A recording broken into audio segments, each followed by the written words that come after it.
So I wanted to make a video about the topic of material possessions because after working with the other side, this was something that actually really surprised me.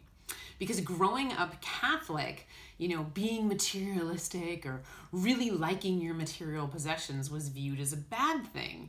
And the more I talked to the other side, I realized that I was wrong.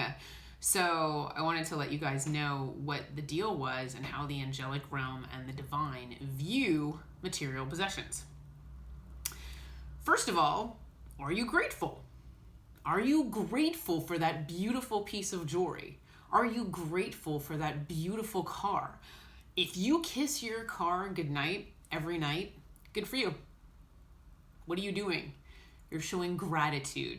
And gratitude is a very high vibrational state, and it makes you an attractor for wonderful and amazing things via the law of attraction. What are you doing? You're telling the universe, I love my car. This automobile is pure Fahrvergnügen. I love it.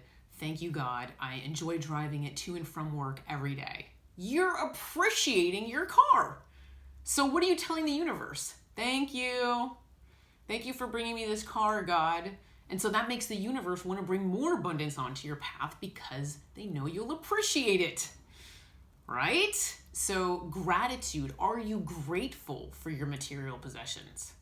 Now, the other side of the coin is if you're not grateful for those material possessions and you're just not appreciating them, maybe the tags are still on your clothes in your closet, you never wore them, probably should give those to Goodwill or sell them because it's better to put those, articles of clothing back into circulation where other people are going to appreciate them, and since you're not, essentially. So you're putting things back into the collective and you're making room on your plate for more clothes that you would appreciate and wear and utilize, right? So energetically you're clearing out that space to invite more abundance to show up.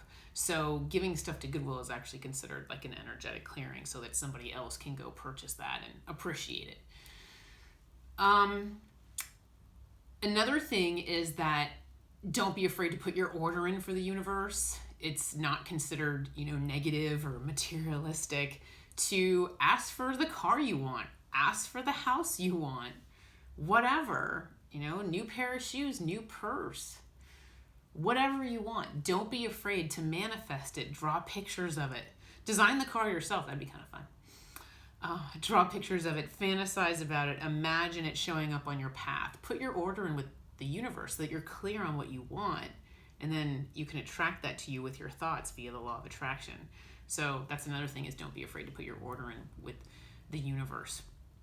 Now, I wanted to kind of address the myth, and one of the reasons why I wanted to address this myth is because I read for a lot of light workers. Some of them know they're light workers, some of them don't, and some of them I feel like they ended up on my calendar for a different reason than they originally anticipated. It's because they wanted to talk to them. And one of the things that I wanted to make clear is in being a light worker and in speaking for the light and in doing this work and joining this industry, it's not all of a sudden like you're taking a vow of poverty. That's not really what it's all about. And when I look at my own path that I walked, that's really what I thought the other side was guiding me towards, was letting go of the material. Let go of the material. It's all about the spiritual world now, Christine. Part of us recruiting you away from marketing to do this work is to let go of the past and let go of all your possessions. It's like, that's what I thought they were doing, obviously. Sold my car, sold my condo, gave all my clothes to Goodwill. And so, at the time, it really felt like all these things were being taken away, when really the other side was pulling these items away from me so that they could replace them with more authentic things. My car is more authentic with who I am. My clothes are more authentic with who I am. Everything that they had me get rid of, where I end up living is more authentic, with who I am. So what they ended up doing was having me, be in alignment with my possessions and have them be a closer representation of me. So they fully intended on replacing everything with something better. And it's true. I really do appreciate everything I have. But, all my jewelry used to be real. I mean, real diamonds, real rubies, real sapphires. I spent a lot of money on jewelry. I was very proud of that fact, by the way. I was coming from a place of ego. And it's funny because, like, a lot of my jewelry is fake now. I mean, most of it is fake now. And it's like I love it more and I appreciate it more. Not because it's fake, but I just love and appreciate it more because I just think it's beautiful. I love shiny, sparkly things that are beautiful. So look at all the jewelry I'm wearing today. Love it. I designed a montage with necklaces. But, again, it's my path is still being revealed to me. But it's not that they wanted to pull all of these material items away from me. It's that they wanted to replace them with something better for me. It's like a closer energetic match for me as a whole. And I guess one of the things that I want to make very clear to other people who are interested in pursuing this industry but may be afraid to speak their truth. Obviously, you're afraid of people thinking you're crazy. But I mean, aside from that, maybe you're afraid to leave your job and afraid to speak your truth because you think working for the light involves poverty. It doesn't. It doesn't involve poverty. The other side wants to bring wonderful and amazing things onto your path. They want to bring financial abundance onto your path. So I don't want people to automatically associate like God and the angelic realm with like no money, inability to pay your bills. A lot of times, I'm reminded that I am a spiritual being having a physical experience. But they remind me of that to try to get me to calm down in other areas of my life. Not this one. They're not talking about material possessions. When they say we're a spiritual being, having a physical experience, part of that physical experience is appreciating the things that are in the things that are in this dimension that aren't in theirs. They don't have cars. They don't have food. They don't have clothes. They don't have jewelry. So that's why, if you're chewing on that wonderful and amazing meal, slow down. Appreciate it. Take your time. Eat slowly. And really go into feeling mode as opposed to thinking mode. And just focus on that meal. Put all of your attention on that meal. And really just take the time to enjoy that food. They don't have food. A lot of times if somebody passes, they'll say that they miss food. One of the things they miss the most about this world is eating and food. So it took a while for me to realize this because the other side does not guide people forward with money. They don't guide people down their path with money. That's what the dark does. The other side guides people down their path towards their life purpose with pure intentions, wanting to help others, wanting to, contribute to the collective, that kind of thing. So if you do pursue heart-focused work, you have a higher chance of coming into financial abundance than someone who's just chasing the dollar. I mean, if you're just chasing the dollar, you'll probably come into money too because you're just so incredibly focused on that, but you're still going to be like a fish swimming upstream. And you're going to think you're leading a higher level of existence when you're really not.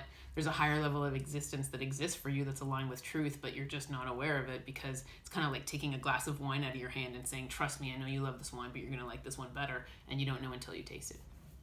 So that's the differences in levels of existence. So that's what I'm saying is if you want abundance, pursue your heart. And the last thing I wanted to address with you guys is because I was raised Catholic, I was raised, being taught by nuns and, priests, etc. And one of the things that really bothered me after working with the other side for so long is that I see them taking this vow of poverty, vow of celibacy, and really depriving themselves And that's not what God wants. God doesn't want you to block your soulmate. God doesn't want you to block romantic love from your path. He wants to bring that love towards you. So receive it, allow it to fortify your soul and fulfill you. So depriving yourself of love from another individual is not really in alignment with what they want for you. I mean, they can bring, agape love onto your path, which is more like parental love. But the romantic love to fortify your soul, comes from a partner. So that whole vow of celibacy thing, like, I don't even know where that came from. And then it didn't come from them. And then the vow of poverty didn't come from them either, because they like the fact that we appreciate our material possessions. As a matter of fact, they think it's cute. Because I get so excited about shiny things that when I just start getting really giddy about my jewelry and giggling over it, they think it's funny. They think it's cute. It's not, you're so materialistic. God, you're not down to earth at all, Christine. It's not like that. It's like, that's cute. She appreciates it. You're welcome is kind of their attitude. And I guess that's why I don't want you guys to think, if you do pursue this path, you're not allowed to own anything, you're not allowed to be wealthy, you're not allowed to be successful monetarily. Financial abundance, comes from them, financial abundance, them guiding people towards you for that skill, for that service, for that product that you came up with or whatever, to help the collective. So the light will be the one guiding people to you for what you're contributing, because they know your intentions are pure and you're aligned with truth and you're doing heart-focused work. So, yeah. If we're spiritual beings having a physical experience, they want us to enjoy that physical experience and enjoy the things that this dimension has to offer us. So, I ran into a homeless person outside the grocery store a while back, and I said, so I guess you're pretty, I'm getting actually that, your life purpose is to write. And he's like, well, I'm a great writer. I'm an excellent writer. I'm like, yeah, maybe you should do it for money instead of sitting here asking me for $1. So you see how if we align ourselves with our purpose and our truth, it's that's your truth. That's your truth. That's what you're supposed to offer the world. That's your light. So shine it. Shine it. And I don't want you to think it's hard focus, we're going to be broke, sappy, It's not like you need to do your heart focused work for free. It's okay to ask for money. It's okay to have that energetic exchange.